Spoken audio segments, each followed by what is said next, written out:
anak-anak kelas 5. Hari ini kita akan belajar IPS, yaitu dengan materi kegiatan ekonomi dan peran ekonomi dalam menyejahterakan kehidupan rakyat. Materi hari ini yaitu materi lanjutan dari pertemuan sebelumnya.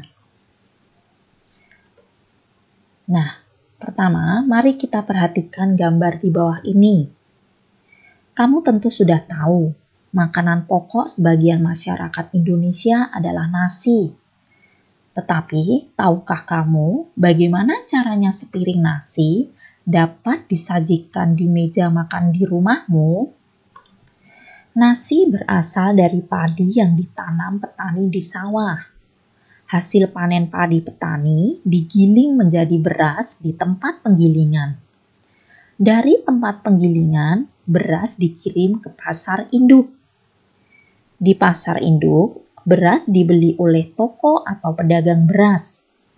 Setelah itu, beras dibeli ibu dari toko beras untuk kemudian dimasak dan disajikan di rumah.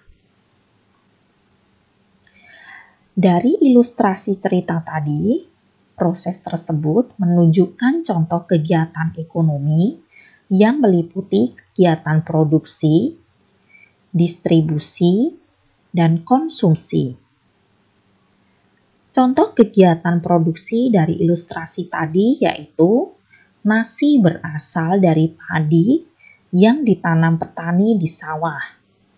Hasil panen padi petani digiling menjadi beras di tempat penggilingan. Contoh kegiatan distribusi berupa dari tempat penggilingan beras dikirim ke pasar induk. Di pasar induk, beras dibeli oleh toko atau pedagang beras. Selanjutnya, bukti dari kegiatan konsumsinya berupa beras dibeli ibu dari toko beras, kemudian dimasak dan disajikan di rumah. Kegiatan produksi dilakukan oleh produsen.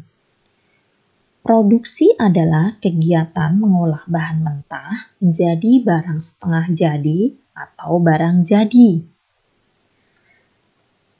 Kegiatan produksi ini dapat juga berupa mengolah bahan mentah.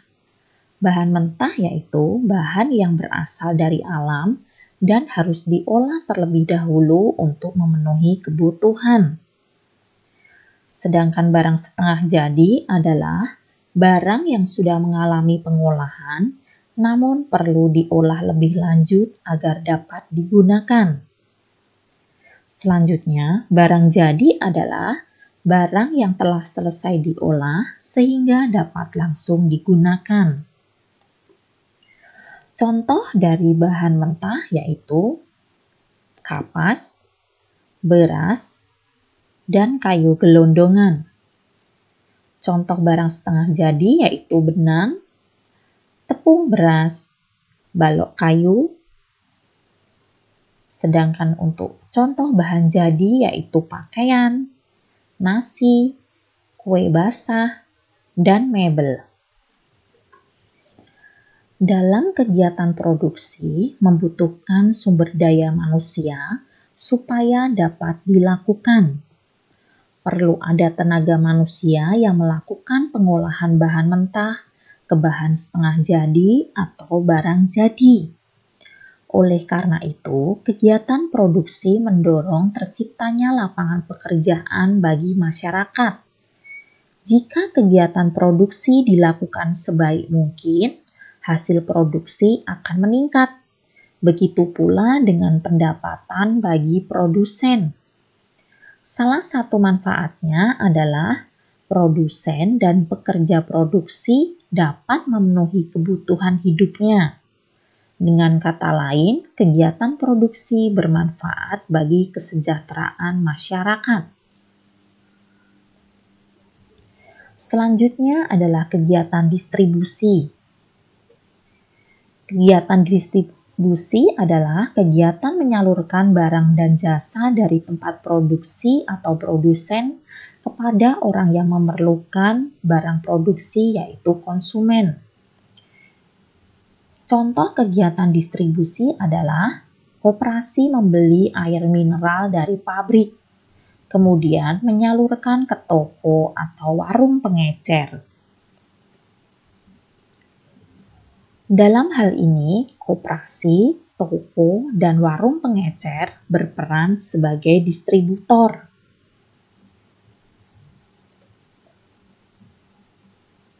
Secara umum, distributor dikelompokkan menjadi 3, yaitu yang pertama adalah agen. Agen yaitu pedagang yang menyalurkan barang langsung dari produsen. Pedagang besar atau grosir, yaitu pedagang yang membeli barang dalam jumlah besar untuk kemudian dijual kembali kepada pedagang lain.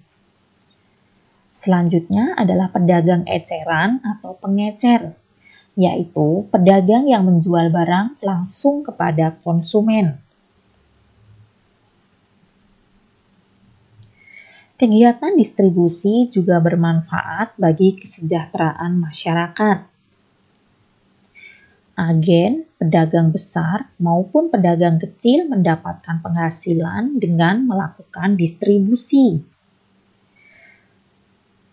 Kegiatan distribusi sebaiknya dilakukan secara merata hingga daerah terpencil, sehingga dapat membantu mensejahterakan masyarakat di daerah tersebut.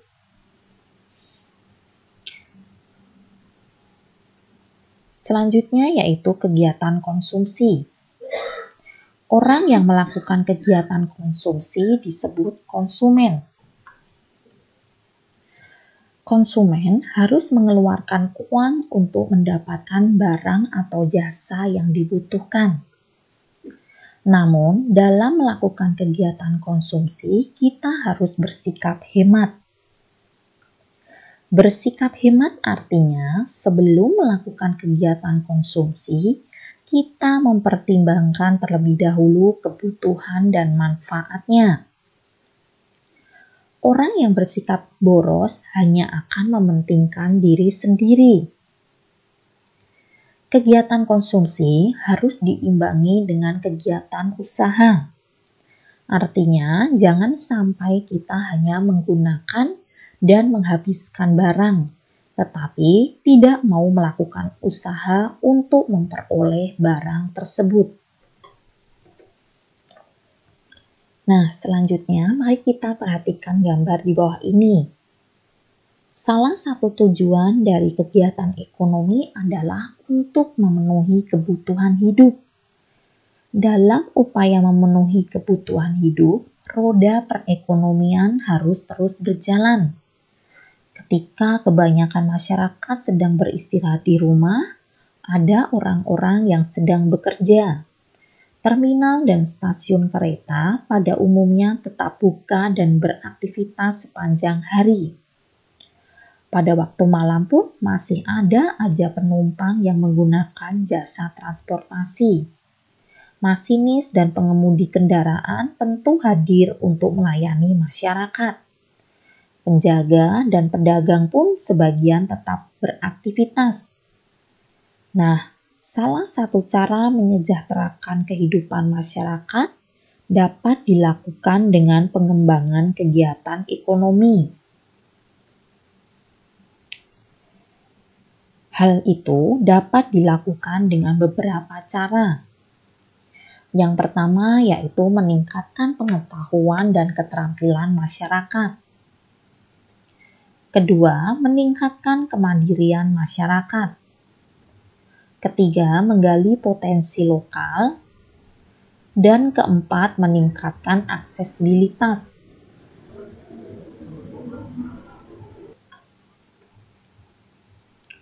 Pembangunan di bidang ekonomi akan menghasilkan keuntungan bagi kehidupan sosial budaya masyarakat. Keuntungan tersebut diantaranya adalah meningkatkan kesejahteraan masyarakat. Kedua, perbaikan di bidang pendidikan. Ketiga, meningkatkan pendapatan nasional. Keempat, teknologi akan berkembang dengan pesat. Dan yang kelima yaitu berkurangnya pengangguran. Nah, itu tadi penjelasan kita hari ini berkaitan tentang kegiatan ekonomi dan peran ekonomi dalam masyarakat. Terima kasih untuk anak-anak semua yang sudah menyaksikan video hari ini. Setelah ini, kalian akan ada latihan soal menggunakan Google Form. Latihan soal ini meliputi materi pada pertemuan pertama sampai pertemuan yang terakhir ini berkaitan dengan mata pelajaran IPS. Terima kasih anak-anak semua. Salam sehat selalu.